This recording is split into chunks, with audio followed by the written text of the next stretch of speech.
mga ka-MV. Ngayon ay matutunghayan po natin ang ika-5 kabanata ng Still Waiting. Pero bago nating simulan ang ating storya ay paki-like at share po sana ng ating video. Paki-click din ng subscribe button at bell icon para lagi kayong updated sa mga parating ko pang uploads. Talaga bang hindi kayo sasama sa beach? Muling tanong ni Alex na parang hindi naniniwala sa sagot niya. Hindi nga, busy si Karen, sabi ni Paulo. Nakaupo sila sa kanilang official bench sa campus.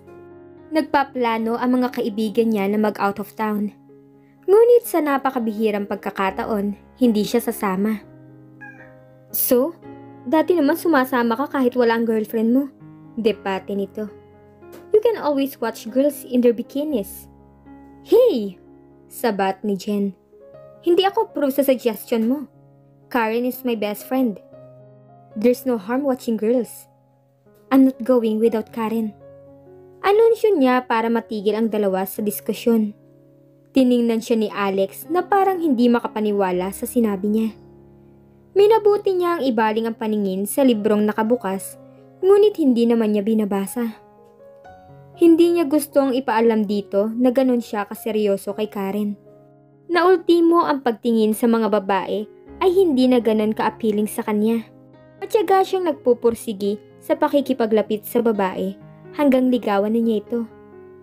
Dahil sa sincerity niya sa kanyang damdamin para rito, nakamit din niya ang matamis nitong oo. Paulo, si Karen, sabi ni Jen na ininguso ang parating na babae.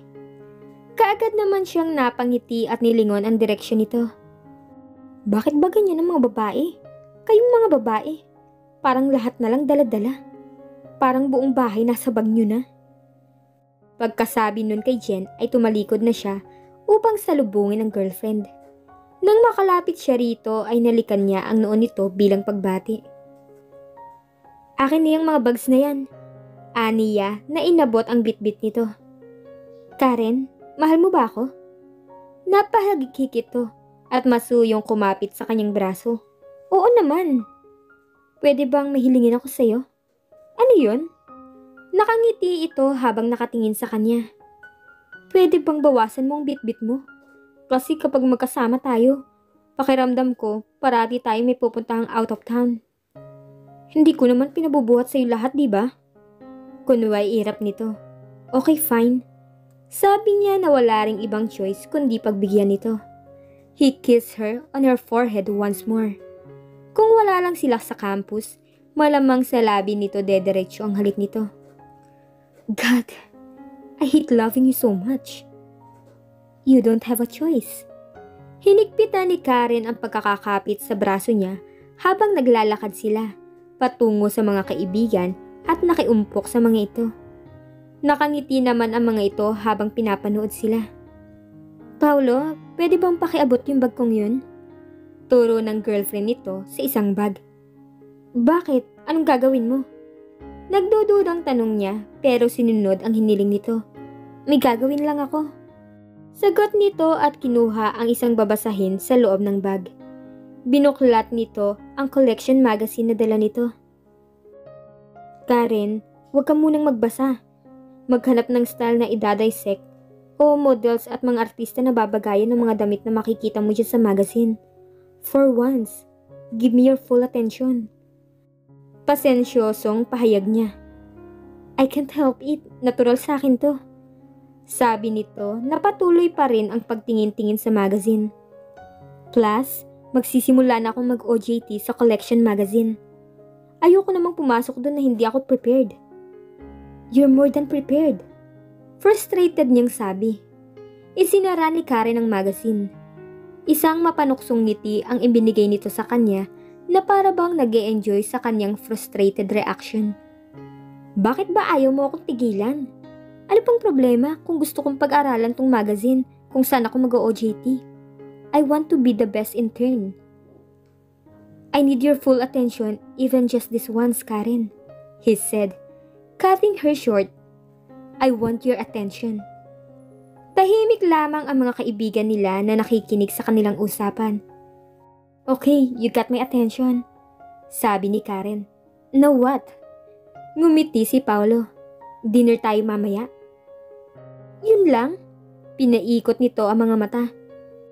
"Bakit kailangan mong buong atensyon ko para yayain ako mag-dinner? Parati naman tayong magkasama na kumakain sa labas." "Well," ngumiti siya na parang bata. "Sa bahay tayo magdi-dinner. Ipapakilala kita sa family ko." In some parallel universe, mayroong isang pamilya na kumakain ng hapunan habang nag-uusap. Pero hindi iyon ang kaso sa bahay ng mga Rosales. Paulo's family had always been dysfunctional. Magkakasama man silang maghapunan, may kanya-kanya naman silang agenda. Ang kanyang mga magulang na parehong abogado ay ginawa na namang courtroom ang bahay nila. Inakala niyang dahil may dinala siyang bisita ay titigil. Kahit sa gabing yun lang. Ang walang katapusang argumento ng mga ito. But he was absolutely wrong. Ang nakababatang kapatid niyang babae ay may kausap sa cellphone. Obviously, boyfriend nito ang kausap. Mahinang-mahina ang tinig nito. Sa hilat siya ng muka, halatang nakikipag-away ito sa lalaki. "Karen," mahinang tawag niya sa girlfriend. "Welcome to my life." Naramdaman niyang ipinatong ni Karen ang sariling kamay sa kamay niya. Kinuha niya yon at hinawakan ng mahigpit. Ibinaling niya ang paningin dito at nakita ang compassion sa mga mata nito. "Palagi bang ganito?" "Iya," aniya habang hinahaplos ang malambot nitong palad. "Bata pa lang ako. Alam kong mas mahal na nila ang Constitution kaysa sa aming magkakapatid." Kumunot ang noon nito. Halatang ayaw paniwalaan ang sinasabi niya. "Really?" Natatawan niyang sabi. "Feeling ko, kaya nagpakasal ang parents ko, ay gusto nilang makipagdebate sa bahay nila. I honestly believe na mas alam nilang nangyayari sa buhay ng mga kliyente nila kaysa sa buhay namin magkapatid." "Have you tried talking to them? Kayong magkapatid? Para masabi niyong feelings niyo?" "Believe me, I've tried countless of time. Pero pakiramdam ko, parati akong nasa hearing kapag kausap ko sila. The bottom line is, they are deliberately ignoring us because the problems of the Philippines are more important than the problems of their own children. That's so sad. They're good citizens but horrible parents." Komento ng dalaga. "Tama ka," sabi nito. "Kaya nga mas gusto kong nasa labas ako. At least kapag kasama kita at ang barkada, may nakaka-acknowledge yung presence ko. Dito parang hangin lang ako." "Ang drama mo," malambing na sabi nito. Siguro ay para ma-diffuse ang seryoso nilang pag-uusap. "By the way, ikaw ang unang girlfriend na ipapakilala ko sa kanila. Pagbibigay alam niya. Kaya hindi ko rin alam na ganito pa rin ang mangyayari. Had I known, sana sa labas na lang tayo kumain." Wala munang reaksyon na ipinakita si Karen. Nanatili lang itong nakatingin sa kanya. Hanggang sa sumilay ang isang di makapaniwalang ngiti sa mga labi nito. "What? Anong iniisip mo?" Tawang-tawang tanong niya kahit may idea na siya kung ano ang tumatakbo sa isip nito. "Hindi ka naniniwalang ikaw pa lang ang ipapakilala kong nobya sa family ko?" Ngingiti-ngiti ito habang umiiling. "Believe him," singit ng isang tinig ang kaniyang kapatid. Sabay silang napatingin sa direksyon nito. Michelle had this poker face, pero diretso ang tingin si girlfriend niya. "Ikaw pa lang ang dinadala ni kuya dito. I think he's very serious with you." Gusto sana niyang sabihin kay Karen na, "See, I told you." Pero hindi na niya yun ginawa. Patuloy ang kapatid niya sa pagsasalita. This time, sa kanya na humarap ito. "Kuya, please tell our parents na buntis ako. Hindi ko alam ang gagawin ko." Tumayo na ito. "Nice meeting you, Karen." "Karen?" Tawag ni Paulo sa dalaga nang masigurong husto na ang pagkaihaw niya sa hotdog. Inilagay niya yon sa plato. Nilingon niya ang tent kung saan nasa loob ang nobya, ngunit tila nakatulog na ito. Inilapag niya ang plato at tinungo ang kinaroroonan nito. "Karen?" Muli niyang tawag. Sabay bukas sa flap ng tent. Tama nga siya. Nakatulog na ang katipan. dahil sa napagod dito sa biyahe. He unconsciously smiled as he stared at her beautiful face.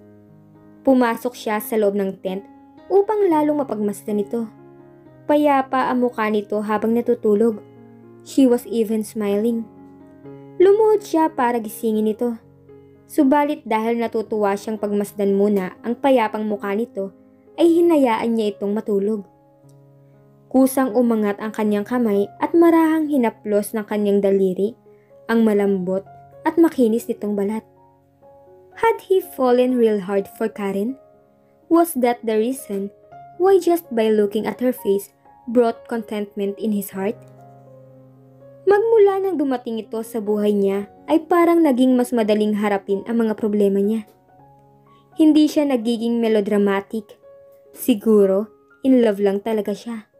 He loved her so much. Hindi niya napigilang idampi ang kanyang mga labi sa bibig nito. Nagising ito sa ginawa niya at binigyan siya ng isang matamis na ngiti. I like waking up like that. Nakangiting sabi nito. Good. I will wake you up like that every chance I get.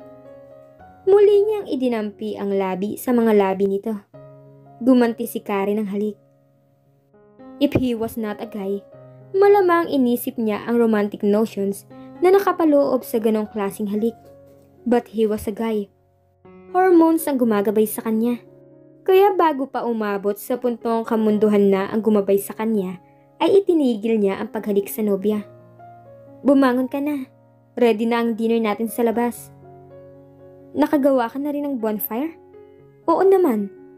Tugon niyang nakaliyad pa ang dibdib. Tinulungan niyang tumayo ang dalaga at inalalayang palabas ng tent. Paulo, ang ganda dito. Peaceful, diba? Aniya na pinalibot ang tingin sa paligid. Nasa isang burol silang dalawa dahil napag-usapan nila na mag-out of town bago ito maging busy sa OJT nito sa Collection Magazine. They had decided to spend the night with nothing but nature around them. Sinuwerte namang maaliwalas ang gabing yun, kaya maliwanag ang paligid dahil sa nagkikislapang mga bituin. Tumingala si Karen at ngumiti. Stars! Look at their wonder, Paulo. From here, parang ang liit-liit nila. Pero in reality, they are so huge. Would you rather we stargaze before dinner? Masuyo niyang tanong. Imbis kasi na sa langit tumingin, ay sa mukha nito nakatutok ang mga mata niya. Sige, stargaze muna tayo.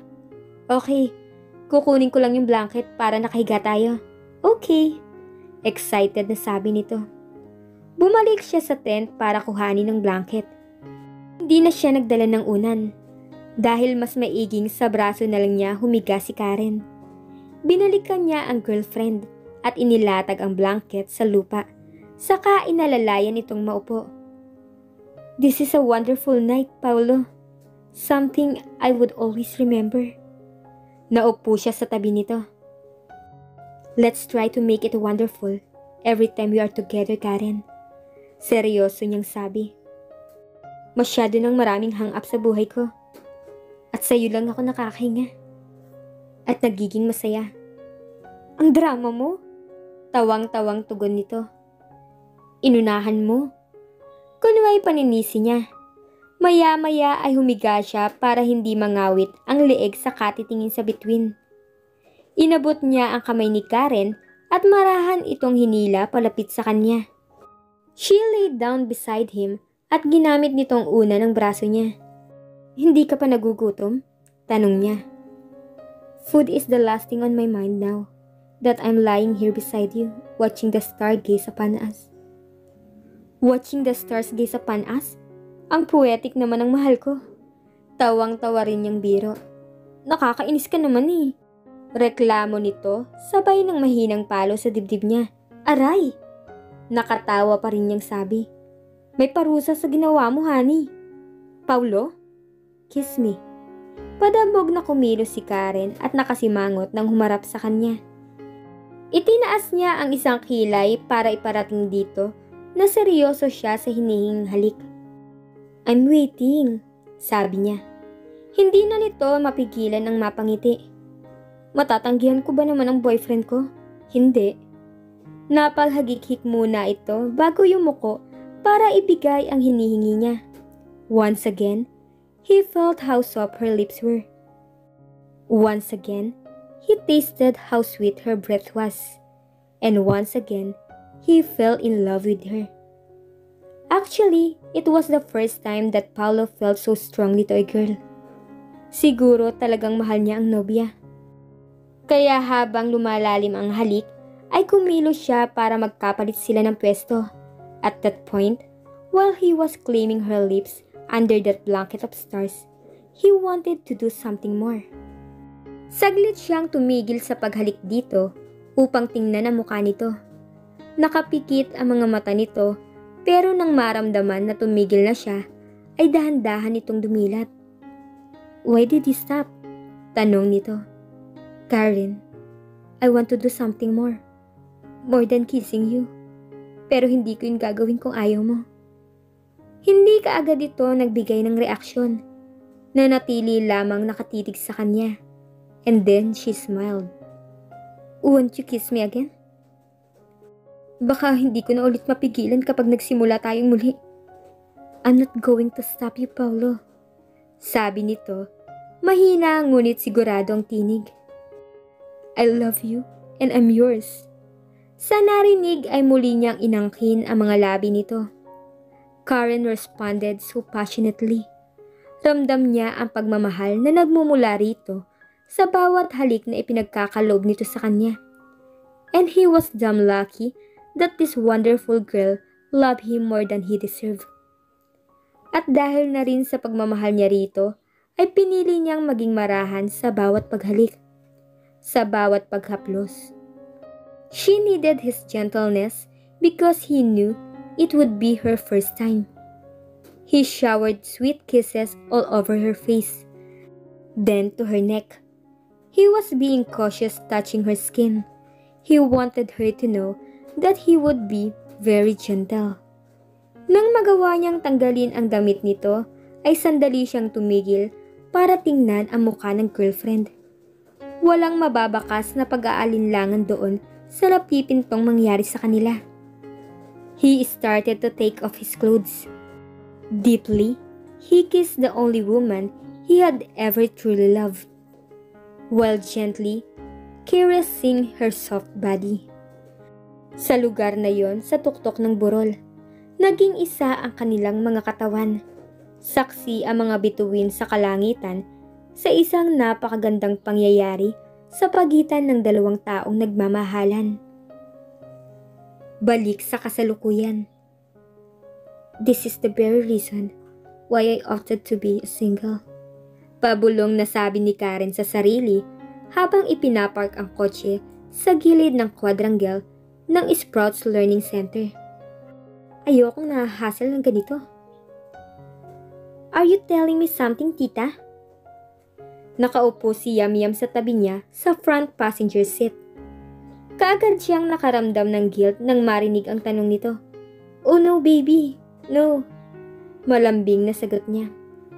You know I'm stressed every day, diba? Ganito lang talaga ako kapag stress. Kinakausap kong sarili ko. That was entirely true. She was really stressed.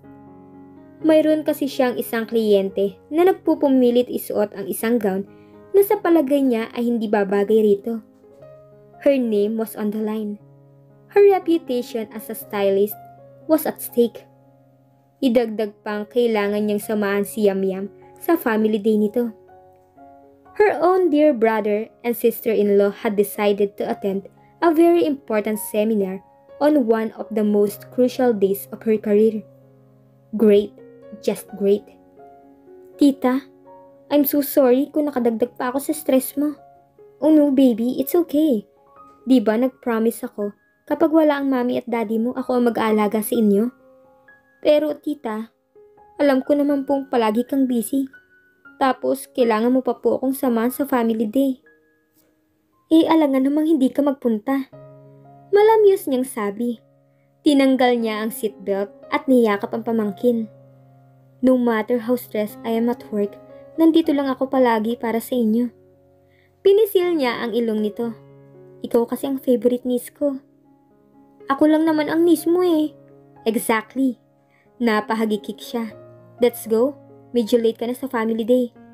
Tumingin siya sa tapat ng bintana. Nagsisimula na ang programa.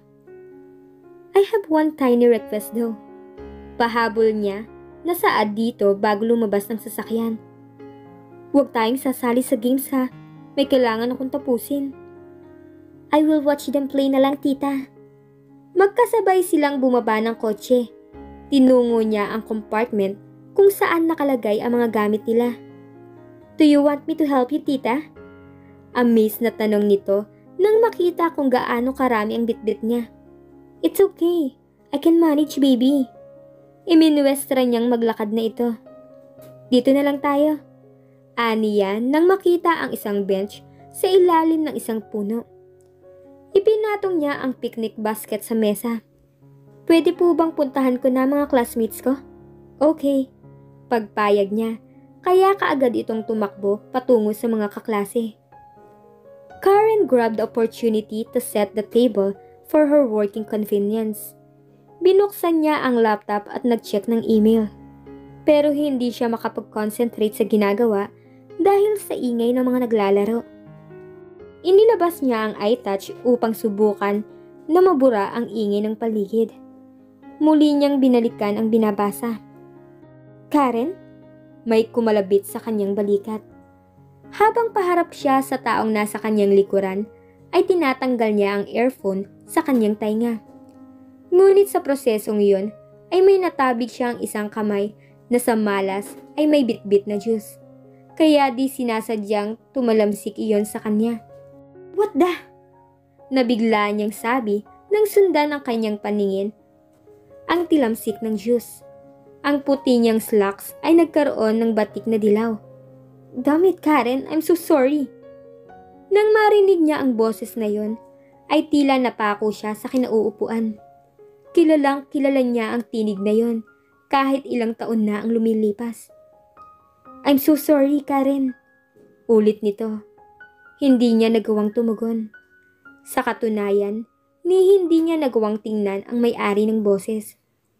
Parang wala siyang kapasidad na gumalaw o mag-isip. She simply sat there, frozen stiff.